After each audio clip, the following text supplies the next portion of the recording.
Welcome back to the YouTube channel. Today I have another answering your questions video and I'm super excited to cover this topic. So let me just let you know from the beginning, let's go ahead and put our tinfoil hats on. If you're part of the tinfoil hat community, this is going to be a Mel Gibson, Julia Roberts conspiracy theory type video.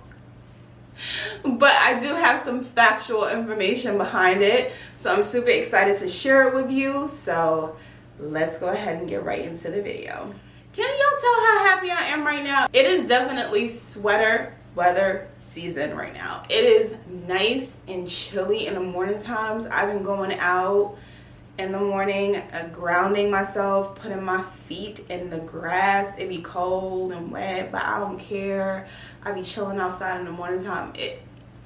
It's the perfect time of season. Fall is my favorite, but that's besides the point. That's not what we're here to talk about. We're here to answer your questions. So a sister posed a question for me. I'm gonna go ahead and put it on the screen and we'll go ahead and address the topic. So the question is why I don't use Wi-Fi in my home, and also she wanted me to talk about my bread maker. So I'm super excited to talk about that. I'm going to talk about the bread maker towards the end of the video. I'm going to show you guys the bread maker that I have, but I wanted to go ahead and cover why I don't use Wi-Fi in my home, and let's talk about it. Okay, so as the youngsters say, I'm not even gonna hold you. I will use Wi-Fi in my home because I just think it's unhealthy, period, point blank. That's why I don't use Wi-Fi in my home, and I'll go a little bit into more detail. So kind of my thinking is, if you think about the 40s, the 50s, the 60s, you don't really see the cancer rates that we see now that we have all this technology. Now, I will concede that a lot of that is probably because of so much processed food we have. So that is definitely a contributing factor in the reason why we have high cancer rates. So I'm not exclusively blaming Wi-Fi and technology and any of that stuff, but I do think that Wi-Fi specifically and a lot of the technology that we have right now is contributing to the fact that we have high cancer rates in this country. So I'm just gonna go out on a limb and I'm gonna say it. I think we're being zapped to death. I'm just gonna say it. I just think we're being zapped to death. And just for a little boost for your juice, a little, factual information, I'm gonna provide you with some information that I got from healthline.com, very reputable website. So I'm just gonna read verbatim what is on the website. According to healthline.com, Wi-Fi sends data via electromagnetic radiation, a type of energy. The radiation creates areas called electromagnetic fields, EMFs. There's concern that the radiation from Wi-Fi causes health issues like cancer. Now, it does say, but there are currently no health risks in humans, right? But it does go on to say that in 2011, the World Health Organization, that's who, if y'all don't know what who is the big dog, okay? Who is kind of the World Health Organization? They tell everybody to stop, drop, and roll when some shit is about to go down. COVID, any type of pandemic, anything that can affect the world as far as like health concerns and health issues, that is who is. So the World Health Organization. So very reputable source. Again, they basically said that their International Agency for Research on Cancer, which is the IARC, stated that EMFs are possibly carcinogenic to humans. The label was established by 30 scientists who evaluated studies on EMFs and cancer. It also goes on to state, currently there's no definite answer to this question. That's because there's no solid evidence suggesting that Wi-Fi or EMFs in general directly cause cancer. Right. Okay. So here's my theory on that. I always like to use this analogy when I'm talking to people about Wi-Fi, EMFs, radiation, that type of thing, causing cancer, basically zapping us to death. This is kind of the analogy that I like to use. Listen, I'm gonna give you this chocolate bar, right? It's nice and chocolatey, it's smelling all good and chocolatey and good and, you know, all that good stuff. It's doing its chocolate thing, right?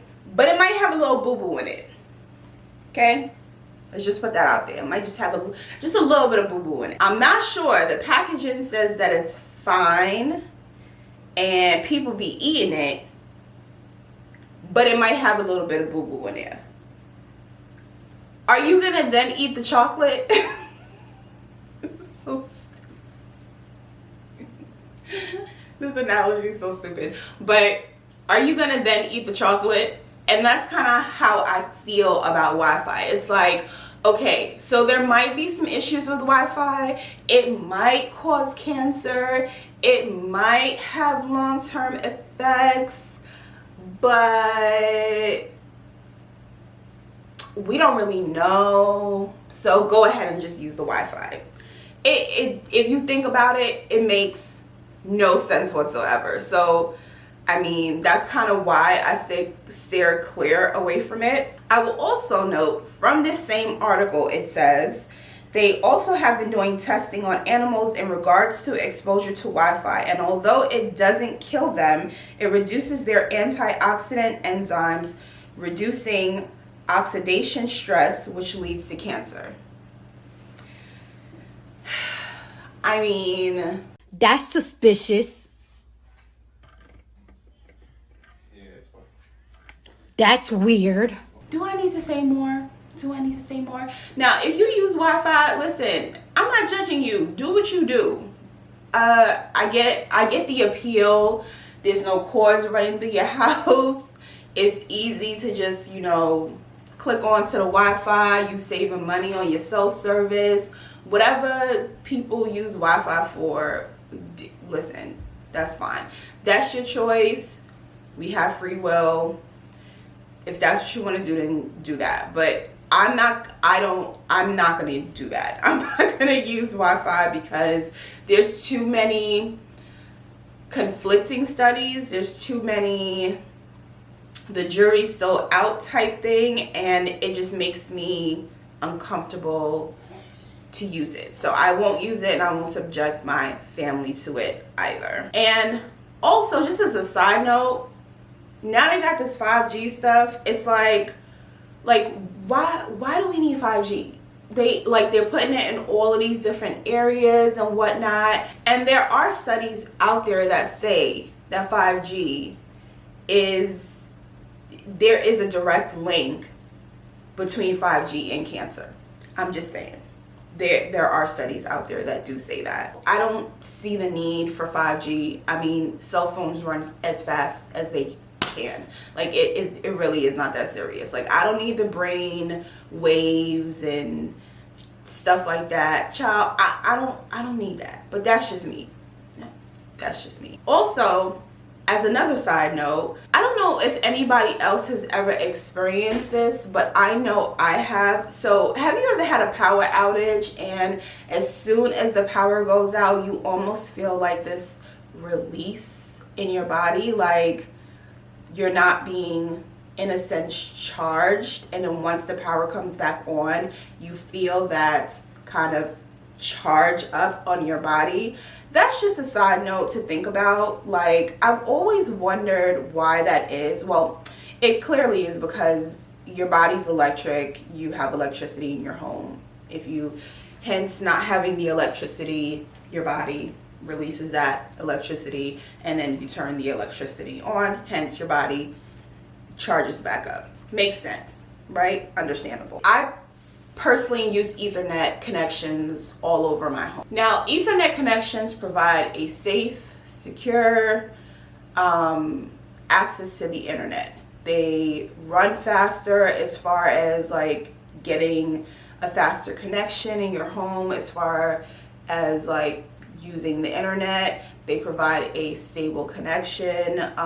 That's why if you ever worked from home, they will ask you to use Ethernet. They will not they will require you to use Ethernet. They will not have you use Wi-Fi just because it provides a stable connection. It's harder for hackers to hack if you're using Ethernet connection. So for me, it's safe all around. And something that's not commonly known is that Ethernet connections reduces dirty EMF radiation. So it greatly reduces any electromagnetic fields and radiation in your home, hence lowers your rate of cancer. That's just my spiel about it. So that's just how I feel about using Wi-Fi in my home. That's why I don't use Wi-Fi in my home. Now I understand this is a very controversial issue. Some people feel like, okay, listen, like it's not that serious. Like my Wi-Fi is not killing me and whatnot. Some people feel like the jury may be out on it. They don't know. Some people are like, hell no, I'm not using a Wi-Fi. You get all kind of reactions to this. But for me, I feel safer when I'm not using Wi-Fi in my home when there is a Wi-Fi connection present.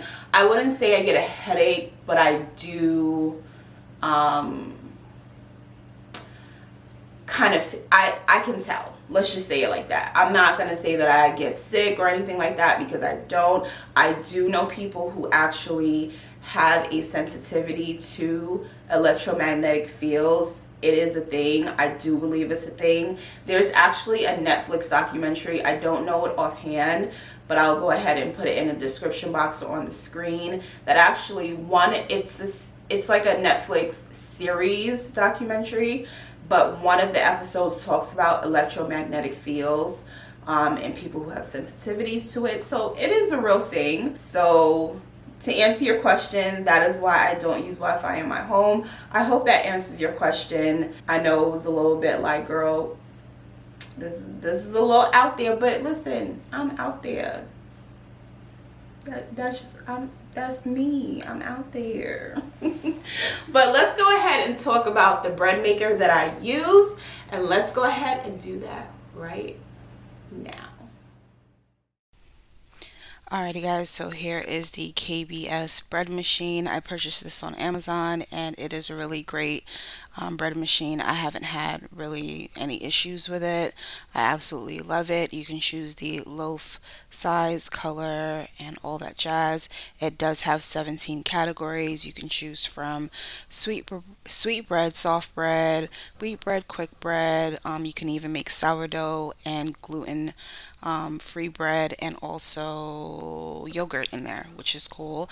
And this is the bread basket where you pretty much just dump all your ingredients into it and let the machine work its magic after you select the type of bread that you want to make. And it also comes with this little plastic measuring cup so you can measure out your liquids to make your bread.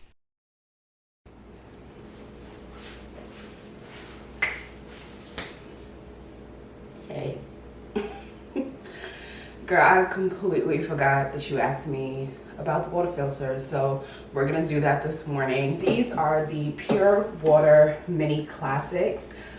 I think there's a full name for them and it includes more things, but so I'll put it on the screen. But these are my two water filters. I purchased this one back in a long time ago. I'll put the year on the screen, and then we just recently purchased this one last year. So when we purchased this one, it was $5.99. It is a bit steep, I know, but they are water distillers. They are really good quality, so I feel like having clean water, distilled water is the purest form of water, is something that I'm willing to spend money on. So side note, girl, use your income tax. But we got this one. It was $5.99 at the time, and then when we purchased this one, it was $6.99. So it's about a 3 to 4 year difference in which we bought them. So I guess $100 is not that bad of a jump in price. So basically how they work is they distill your water, they filter out your water. So the first thing you do is basically this is the older one, so I like to call it shabby chic. It's a little shabby chic. But basically it has like a little chamber right here with a little cute little door, and you open it up and you pull out the little water container. And basically what you do is, like, yeah, it's a little beat up. It needs to be cleaned. So basically what you do is you untwist this.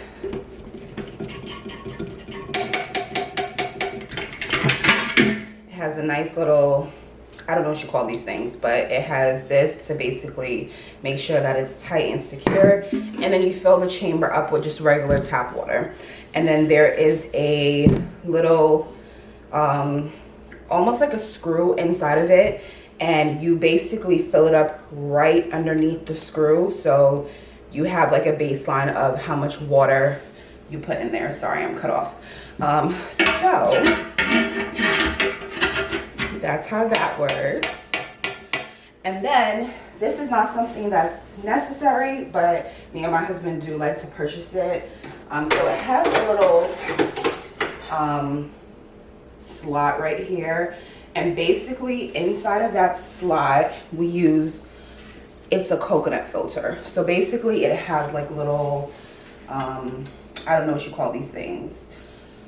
They're like little black rocks, and you put them in there, and it basically, after the water is distilled, there can be some, I forgot the terminology, particles or stuff that can go back into the water. So this just ensures that the water is pure, 100% clean water. So we like to purchase these, and it just slides up underneath here. And then basically you just put this back, fill it up with water, slide this back inside of the chamber, close it up.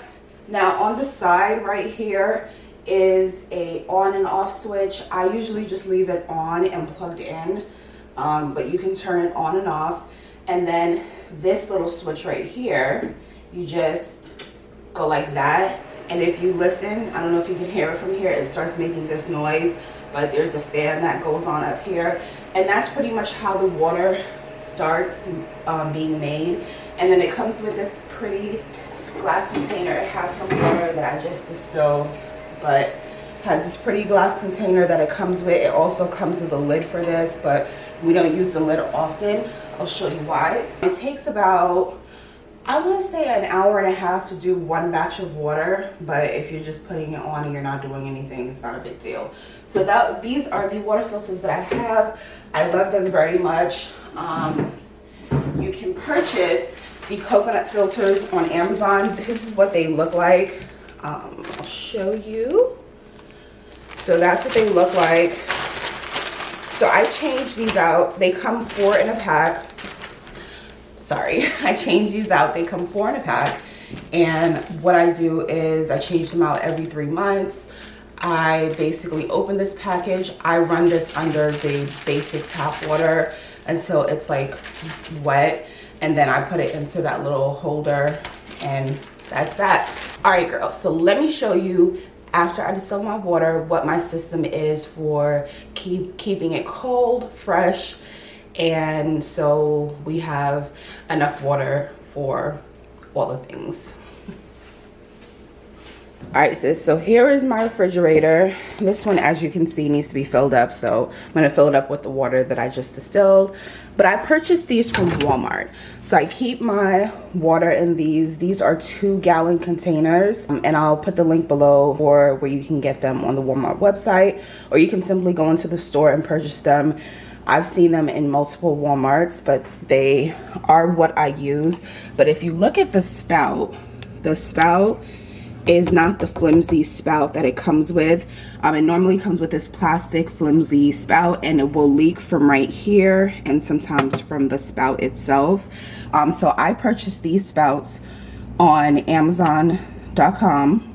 or Amazon. I don't know why I said .com. It was not necessary, but I purchased these from Amazon, and they're really sturdy. They're 100% stainless steel, and it doesn't leak, and it just makes it nice and easy. And I'm making sure that I did all that distilling of the water. I'm making sure that I have it in a nice glass container, so plastic and particles or whatever are not leached into my water. And I'm using a stainless steel spout to make sure that when that water runs out, it's running out clean and all that jazz. All right, so we have the 2 waters in there, and I have 2 out there in my back refrigerator. Girl, it's the whole thing. It's gonna get dark for a second, so bear with me. All right, and then we have these 2. Excuse this refrigerator, it needs a deep clean. It's our backup refrigerator, so it doesn't get the love that the other refrigerators get. But any hoodles, as you can see, these are completely full containers. The kids are not allowed to use these at all, so because it is backup water, right? And then we have 3 little containers down here. So I'll tell you what my system is as far as that goes. All right, we're back. So my system is every Friday, which is today, Sabbath prep day. Yes, girl. What I do is I go in the back and I pull those 2 waters out. I take the 2 waters that I have in my main fridge out, and I basically do a switcheroo, right? So waters from back there go in this fridge. Waters from this fridge I put on this counter right behind me. Then I take those the 3 waters in the small containers, and I will pour them in whatever container is empty from the containers that I just put on the counter. That way I'm recycling the water, and then I will continue to distill water right over there, and then fill up the containers that I just put on the counter, and then the cycle continues. Just because, I mean, I'm sure the water could sit there indefinitely, but for me, I just like to recycle the water out, you know. And I also use the water for cooking. I use it like if I'm making rice, I will use distilled water. If trying to think what else I would use it for. If I'm making soup, I use distilled water. So I use it for cooking purposes. I do not, however, use it to like wash my vegetables and stuff. I want to get another one of those pure water filters where you can just put on your faucet, but we've had a couple and they've destroyed the faucet, so we had to replace it. So I don't know about that, but that's a good idea if you want to just ensure that you're washing it. It's a better option than using tap water if you want to wash your vegetables and stuff like that. So that's a tip if you need it, sis. But yeah, that's the water filtration system. That's what we've been using for the past few years. We absolutely love it. I would recommend it to anyone if you can. It is, like I said, it is pricey. I know that, girl. Like I said, usual income tax, but get you one. To me, it's like one of the best on the market, and it is rated one of the best on the market. Now, in the past, however many years we've had it, quite some time, we had the heater part, the part that heats the water, go out, and we contacted customer service. They were exceptional. When I say exceptional, okay? They sent it out to us. All we had to do was pay like $2.95 for shipping and handling. Girl, best company to work with, and they always take care of you. So that's that for the water filter, and I hope you guys enjoyed the video. So don't forget to like the video, subscribe to the channel, hit that notification bell so you'll be the first to know when I upload new content. And come on, smash the subscribe button if you haven't already. Become part of the fam, part of the tribe. I would love to have you guys. And for my old heads who've been here, thank you so much. I so appreciate you. And I will see you guys in the next video. I'm about to prep for Sabbath, and yeah, we about to get this thing popping. So I'll see you guys later. Shalom.